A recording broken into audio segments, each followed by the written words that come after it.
जय माँ मरी आप सभी को। मरी माँ सदा सहाय। आज मैं आपके लिए राक्षस राज साधना लेकर के आया हूँ। पहले आप ये समझिए कि राक्षस राज होता कौन है, कर्म क्या है इसका, या उसका निवास स्थान क्या है, और उसको सिद्धि किस प्रकार से की जाती है, और उसकी सिद्धि से क्या क्या हो सकता है। राक्षस राज एक शमशान की ऐसी शक्ति है जिसको आप शमशान के अंदर बाहर या घर पे तीनों जगह सिद्ध कर सकते हो। अगर इसकी सिद्धि कर ली जाए तो उसको पान का बीड़ा लगाया जाता है। पान का बीड़ा लगा के जैसी पान खाएंगे आप, उसको वो एक्टिव हो जाएगा। नींबू को दोनों हाथों से मसल करके इसकी सवारी बुलवाई जाती है और सवारी हटवाई भी जाती है।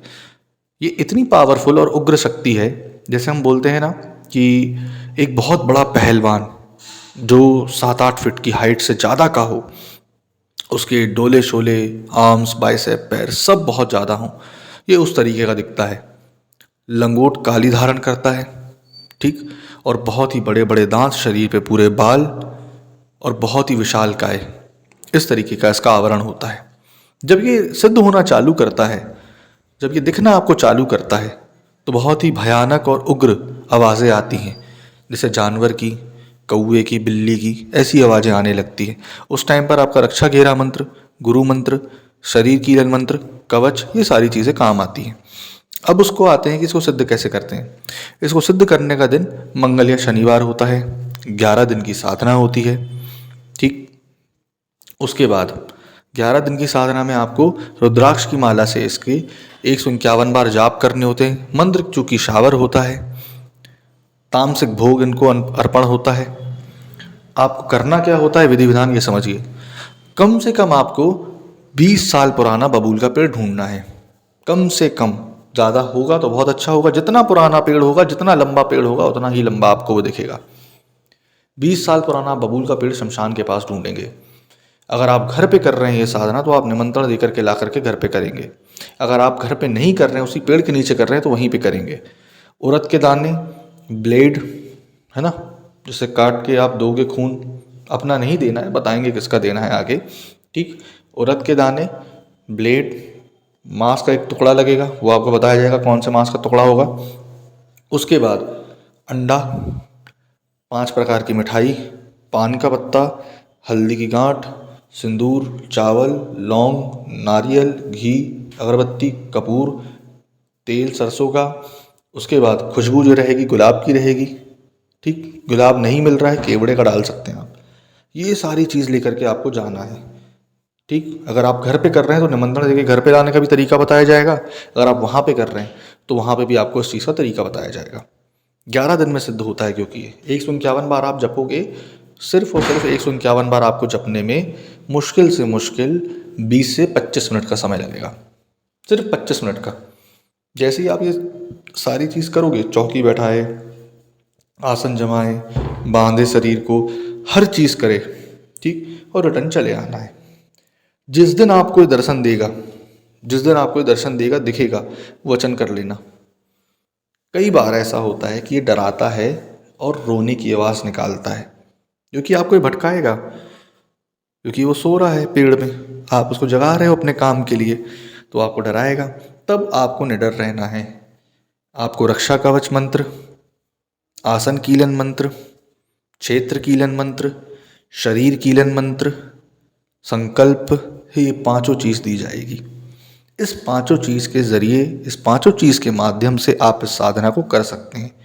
उसके बाद आपको पहले दिन जो भोग लगेगा वो आपको लगाना है, ठीक। 7वें दिन भोग लगेगा, वो आपको लगाना है। 11वें दिन इसका हवन होगा, 108 माला का, ठीक। 108 आपको बार हवन करना है, माला नहीं, गलती से मुंह से निकल गया। 108 बार आपको आहुति डालनी है। हवन किसका होगा? कंडे चाहिए रहेंगे आपको। उपले बोलते हैं, जो गाय के गोबर के रहते हैं वो उपले होते हैं, या कंडे बोलते हैं देसी देहाती लैंग्वेज में। देसी कंडे आपको चाहिए रहेंगे। थोड़ी सी आम की लकड़ी चाहिए रहेगी, और आक की लकड़ी वो चाहिए रहेगी। आक की लकड़ी आपको मदार की कहीं भी मिल जाएगी। 3 चीज़ का हवन होगा। जैसे ही आप उसको देखेंगे, वैसे ही वो आपको दिखना चालू होगा, और आपको उससे वचन करना है। तामसिक चीज़ों से आपको 11 दिन तक दूर रहना है, ब्रह्मचार्य का पालन करना है, अकेले सोना है, ठीक। क्योंकि ये सपने में भी आके आपको दिखेगा, किसी ना किसी रूप में आपको आके दिखेगा। अब आते हैं कि इससे आप काम क्या क्या ले सकते हैं। जो लोग दरबार लगाते हैं तो द्वारपाल का ज़रूर खोज करते हैं कि एक द्वारपाल बना लूँगा और वो द्वारपाल उस शक्ति से मैं सबका काम ले सकूँ। जैसे ही दारू गिराओगे, दारू तरपोगे, वो सिद्ध होगा और आपका काम करेगा। उड़द के दाने उससे उतारा करके आप फेंक सकते हो। ठीक, जब आप इसको द्वारपाल बना लोगे अपने दरबार का, तो ये हर काम करने में सक्षम होता है। इसकी सवारी भी कैसी आती है ये भी बता रहा हूँ मैं। हमारे जबलपुर में एक हैं जो उनकी सवारी को बुलाते हैं और खेलता है उनके ऊपर ये। चाकू या कोई भी सामान ले लेगा और घिसट के चलता है, पान खाता रहेगा, चूता रहेगा और घिसट के चलेगा। बहुत खतरनाक प्रवृत्ति के ये होते हैं। राक्षस राज बोला गया है कि उसको, है ना। इसकी शक्ति ही बहुत उच्च होती है। इसको सिद्ध अगर आप करोगे, उच्च कोटि में आता है, अग्निकोण में आ रहा है, आप इसको सिद्ध करोगे मतलब आप पूरा दरबार सारी चीज़ चला सकते हो। आप बहुत ज़्यादा चीज़ें, जो बोलना चाहिए कि से खतरनाक चीज़ें, क्योंकि गंदी शक्ति से लड़ने के लिए गंदी शक्ति ही चाहिए, है ना। आप दरबार लगा रहे हो, कोई गंदी ताकत आई, भैरव जी तो हैं ही बैठे हैं, माता काली तो बैठी है, लेकिन एक ये गंदी चीज़ रहेगी तो आप उनको क्यों परेशान करोगे। वो तो इतने साफ स्वच्छ हैं, इनके ही नाम से काम करोगे तो हो जाएगा। और भैरव जी खुद भेज देंगे कि जाओ उसको पकड़ के लेके आ, मारूंगा मैं बैठा हूँ बाकी, ऐसा समझे। बॉस कहीं नहीं जाते ना, क्योंकि तो ये जो ताकत है, जिसको दरबार चलाना होता है, तंत्र विद्या में आगे बढ़ना होता है, जो तामसिक शक्ति देखना चाहता है, उसके लिए बहुत अच्छी है। अब आते हैं इसके मंत्र पे। तो मंत्र होगा शाबर आपका, 151 बार आपको जाप करना होगा प्रतिदिन। उसके बाद 108 बार इसका हवन होगा। ठीक, एक माला मतलब इसका हवन होगा 11वें दिन। ठीक, अब आते हैं कि मंत्र आपको कैसे मिल सकता है। तो नीचे डिस्क्रिप्शन में मेरा नंबर डला हुआ है, व्हाट्सएप कर सकते हैं, फ़ोन कर सकते हैं, उसके ज़रिए आपको नंबर मिल जाएगा। बड़ी ही कम दक्षिणा राशि रखी है मैंने, 1100 रुपये इसकी, जो कि माता हमारी के मंदिर निर्माण हेतु है। आप वो दे करके इसका मंत्र विधि विधान ले सकते हैं। आशा करता हूँ आपको जानकारी पसंद आई होगी। जय माँ हमारी।